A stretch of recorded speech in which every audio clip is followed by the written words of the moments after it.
does the base of the building correspond to the 3 levels or 4 levels of Columbus Drive as well as That's a good question. I wish actually we're still kind of finishing the base at the moment, so I'm not caught up with my slides in terms of the base, but it's a very good question.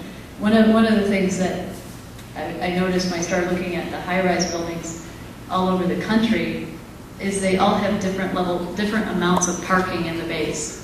And you go in New York and there's no parking. The building comes right down to the ground. You go out to LA and it's funny, it's like a third of the building is parking because everybody has 2 cars, maybe 3. So in Chicago, we're required to have 1 car per unit. But at least the lucky thing about this site is that there's already these 3 levels of roads, so all of that parking is underground, below Upper Columbus level, within the 3 levels of roads. So you don't see it at all from Columbus. And then on the park side, we're also designing townhomes they're like cliff dwellings. They kind of face off the parking.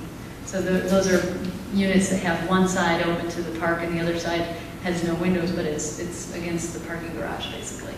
So that's what's happening below Columbus. Above Columbus, we have a 2-story podium building which has retail, restaurants, the lobbies for the condos and lobbies for the apartments.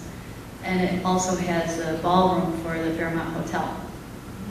On the 2nd floor of the building, there's also some retail and offices, and on the roof of that is this large 80,000 square foot outdoor roof garden amenity deck that is going to be for the building residents.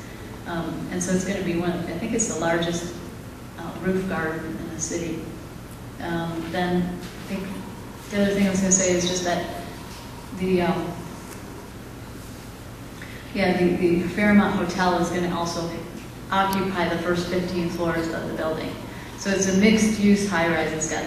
It's got hotel rooms, apartments, regular rentable apartments, and then condos. Yes? I have a question, but I have an answer to the prices. The what? The prices.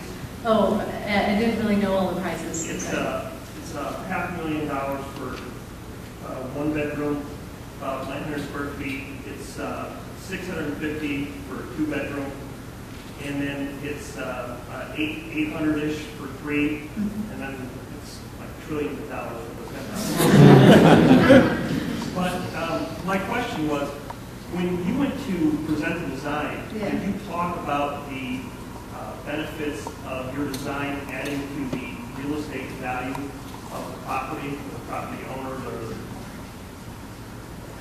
You mean like how popular it would be in someone? Because of your new design, yeah. bigger porch area. I didn't really know enough to do that. I mean, we just designed it and we presented it. This is where we are, and I think the developer saw the value, probably dollar signs and eyes. I don't know, but we were just presenting it like this is going to be really cool because it allows people to access the outdoors. And I think that was a big change because a lot of times these buildings are very enclosed and the architects try not to have balconies. And one of my favorite buildings was Marina Towers, which where people really inhabit the outside of the building, and that's what we wanted to allow to happen here and to let people kind of make it their own. Well, Marina Tower on the very top has access. Did you think about that with your building? Oh, to the very top? Yeah. We did think about it early on, but we can't do that because we have the window washing equipment and the mechanical things up on the top level. Yes? Do you do balconies through all 80 floors, or do you cut it off at a certain? No, all 80 floors, but not every single unit has a balcony, and the units have different size balconies, but it goes all the way up. Yes? Is the building accommodate an extension of Medway, which goes right now up to the Fairmont, and it's supposed to be extending under Columbus? This is a very knowledgeable audience. Yes, it extends the pedway, but I mean, one of the things when we went into the city was I was questioning that strategy actually, And the reason why is because I was wondering, you know, doesn't having the pedway actually kind of suck the life off the street level? You know, the more shops you put underground, the less shops you have above ground.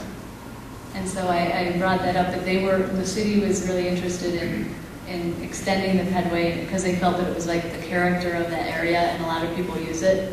So we did extend it. So it's going to cross, there'll be a bridge underneath Upper Columbus that link over to the site and the whole Lakeshore East development. Well, that's bad weather access. Yeah, that's true. We definitely use it for that. Yes. Because of the ribs you had on the early cardboard model, did you use modeling software at that stage, or did you just use it later to document which was right? Oh, on the cardboard model? Yeah. Were we using a laser cutter on that, or? It looked like it just had ribs on it. Oh, the earliest model was just like take a mat knife and start cutting out. Are you using your modeling software or models at that stage, or do you sort of design and use your software?